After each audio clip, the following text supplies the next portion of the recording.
როგორ შეაფასებთ დღევანდელ თამაშს? ძალიან კარგად, რა შედეგს ველოდებოდ ის შედეგი დავდეთ. ვარჯიშზე ჩანდა შრომა, წვალება და გადავიტანეთ ის სტადიონზე და ყველაფერი კარგად დასრულდა. აი როგორ შეგრძნება არის მაჭახელასთან 10-0-ს რო იგებ? შეგრძნება მოგების როგორც ყოველთვის კარგია. 10-0-ის მაინც ახლა მაინც ხანაერია ცოტა როცა ბევრ გოლს იტან, მაგრამ გჭირდებოდა ჩვენ ტურნირში და საჭირო იყო რა ამის გაკეთება და გავაკეთე კიდეც. ვარჯიშზე ბიჭები შრომობენ ძალიან, წვალობენ და ამას ჩვენ გადავდეთ სტადიონზე და გადავალთ უფრო მაღალ დონეზე და ლიგაზე.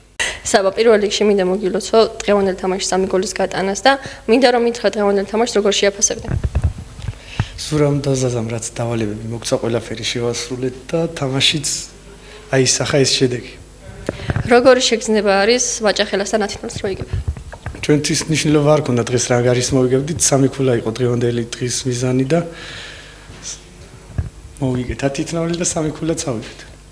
გულშემატკივარზე რა სიტყვი რამდენად დიდი როლი ითამაშა დღევანდელ თამაშში? გულშემატკივარი ყველა თამაშს დაყვებიან, რავი, ძალიან დიდ მადლობას ვეტყვის ყველას, ვინც მოდიან ჩვენ თამაშებზე.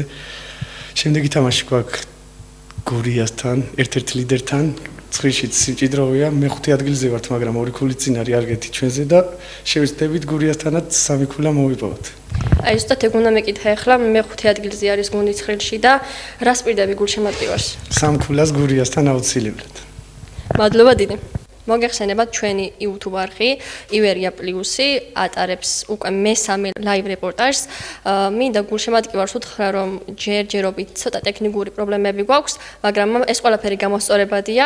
თუ ვისაც გამოწერილი არ აქვს ჩვენი YouTube გვერდი ივერია პლუსი, გთხოვთ გამოიწეროთ, რადგან ეს მარტო ჩვენ არ გვეხმარება, ასევე დაეხმარება მთლიან საფეხბურთო კლუბს. მადლობა წინასწარ.